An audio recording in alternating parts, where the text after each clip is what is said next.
और कर लेते हैं इस वक्त की सबसे बड़ी खबर का। ईरान इजराइल युद्ध से जुड़ी इस वक्त की सबसे बड़ी खबर आपको बता दें, ईरान इजराइल की लड़ाई में अमेरिका की भी एंट्री हो गई है। हमला हुआ तो इजराइल का साथ अमेरिका भी देगा, ये बड़ी खबर इस वक्त की आपको बता रहे हैं। अमेरिकी राष्ट्रपति जो बाइडेन ने बहुत बड़ा बयान दिया है, हम इजराइल की रक्षा के लिए समर्पित है। जो बाइडेन की ओर से यह बयान सामने आया, इजराइल की मदद करेंगे, ईरान सफल नहीं होगा। तो जो बाइडेन ने साफ तौर पर कह दिया है कि हम इजराइल के साथ हैं, हम इजराइल की मदद करेंगे और ईरान अपने मंसूबों में सफल नहीं होगा।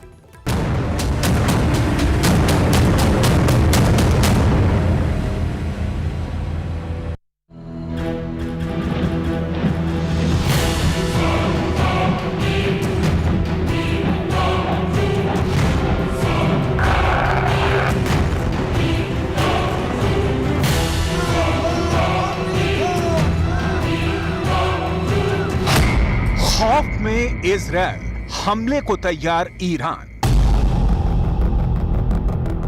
ईरान ने इससे पहले इतने बड़े हमले की तैयारी कभी नहीं की थी। इजरायली सेना पर इससे बड़ा खतरा कभी नहीं आया था। अब दुनिया ईरान और इजराइल के बीच जबरदस्त जंग देखने जा रही है।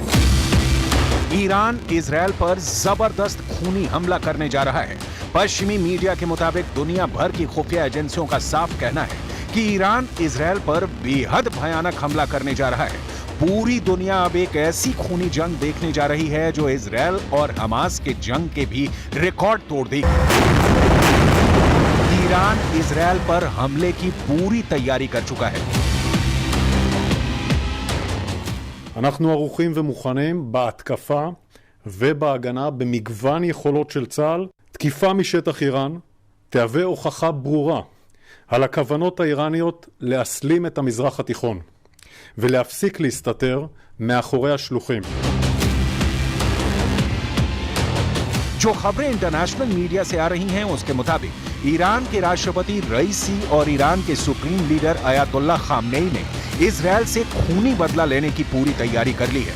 अब आप ये भी जान लीजिए कि इजराइल पर ईरान इतना बड़ा हमला क्यों करने जा रहा है।